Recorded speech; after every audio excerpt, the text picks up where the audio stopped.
Thank you ने समझो उनको। मसीह यस्सू के जलाली और बरकत नाम में आप सभी पर सलामती हो। मेरा नाम दाऊद परवेज है और मैं मसीही घराने से ताल्लुक़ रखता हूँ। आप ईसाई है? जी जी। तो बोलिए ना मैं क्रिश्चियन हूँ, ईसाई हूँ। मैं क्रिश्चियन हूँ, बोलिए ना, डरते क्यों है, घबरा रहे क्यों? आप पहला बोलिए आपका मजहब क्या है, नहीं तो आपको लाइन के पीछे आने पड़ेगा।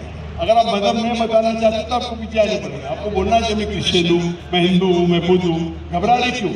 यहाँ आप महफूज है अल्हम्दुलिल्लाह। मसीह यस्सू के जलाली और बरकत नाम में आप सभी पर सलामती हो। मेरा नाम दाऊद परवेज है और मैं एक मसीही हूँ। मेरा सवाल एक ये है कि हमारे मुस्लिम भाई पैगंबर इस्लाम की शान में एक नात है जो कुछ इस तरह है कि वो सब नबियों से आपको आला कहते हैं। तो सही बुखारी और उसकी 2411 आयत में लिखा है कि आपने फरमाया कि मुझे मूसा से बड़ा ना करो। तो आप इसके बारे में क्या कहना चाहते हैं? शुक्रिया। आप कहते हैं कि आपने कोई हदीस का हवाला दिया, क्या अल्लाह के रसूल, आपने बोला अल्लाह के पैगंबर, नाम ही नहीं दिया, अल्लाह के मुझसे पैगंबर है। अल्लाह के पैगंबर, इस्लाम के पैगंबर ने कहा कि मूसा से आलामत कहो। अल्लाह के मुझसे पैगंबर है, आप कौन से पैगंबर का जिक्र कर रहे हैं? कौन से पैगंबर का जिक्र कर रहे हैं? पैगंबर इस्लाम का।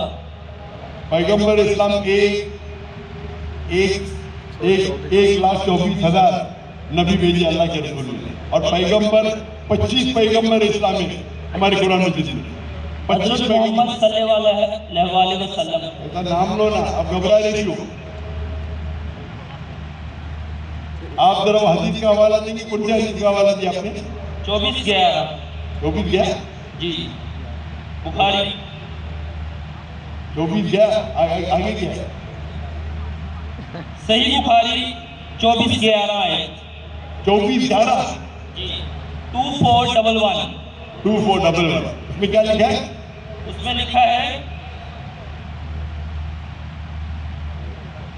उसमें लिखा है कि मुझे मूसा से बड़ा ना करो। पूरा पढ़ो, ऐसा हदीस से आगे होती है, पूरी हदीस पढ़ो। रेफरेंस मैंने इसीलिए दे दिया। मेरे पास तो बुखारी शरीफ है नहीं, और मैं बुखारी शरीफ को पूरे ध्यान से जानता नहीं। अब पूरा जो बीच में से मैं जब तक आप पूरा नहीं देंगे मैं उसका जवाब नहीं दे सकता हूँ। मूसा से बड़ा मत करो। हर हदीस में पहला आता है कि रावी कौन है। बुखारी पढ़ेंगे तो अबू हुरैरा ने कहा कि अल्लाह के रसूल से सुना, पूरा बोलो ना।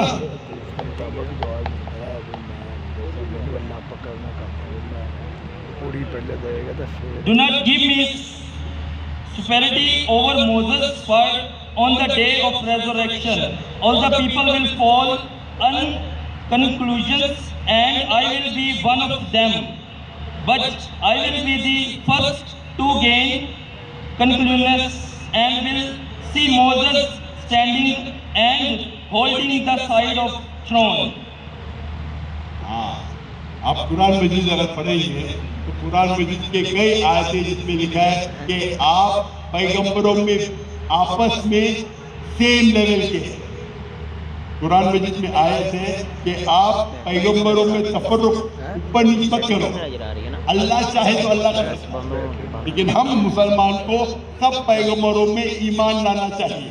तो उसी लिए से इस हदीस में भी अल्लाह के रसूल फरमाते हैं कि हम पैगंबर एक है, लेकिन अगर अल्लाह चाहे तो अल्लाह एक पैगंबर को दूसरे पैगंबर से ऊंचा कर सकता है।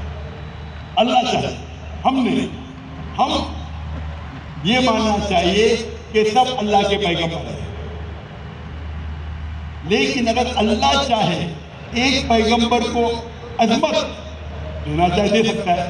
तो उसी लिहाज से अल्लाह के रसूल फरमाते हैं कि सब पैगंबर एक है। लेकिन हमें हदीस से पता चलता है, कुरान की आयत से पता चलता है कि جتنے پیغمبر ہیں اس میں سے 5 پیغمبر عظیم ہیں. ابراہیم علیہ السلام، موسیٰ علیہ السلام، عیسیٰ علیہ السلام، نوح علیہ السلام اور محمد صلی اللہ علیہ وسلم. 5. ان کو اللہ نے اور عظمت دی. اللہ has bestowed some more gifts than the others. یہ قرآن کیا ہے. لیکن ہم مسلمان کو سب کی عزت کرنا چاہیے. ہم ایک پیغمبر کو نیچے نہیں دکھا سکتے بنسبت دوسرے پیغمبر کو. تو اسی تشریح ہے، اس میں کوئی دو رائے نہیں، پرابلم کچھ نہیں اس میں. لیکن جب اللہ کہتے ہیں کہ جتنے پیغمبر ہیں یہ 5 اور عظیم پیغمبر ہیں، اور ان پیغمبروں میں سے اللہ کے رسول آخری پیغمبر ہے، اس پہ مانتے ہیں. جتنے پیغمبر ہیں آخری پیغمبر محمد صلی اللہ علیہ وسلم تھے. تو جو اللہ کہتے ہیں اور اللہ ذکر کرتے ہیں قرآن میں یا صحیح حدیث میں، اس کو ریپیٹ کرنا ہم میں کوئی پرابلم نہیں. لیکن آپس میں سب پیغمبر پہ ہمیں ایمان لانا چاہیے. یہ ہمارا ایمان ہے.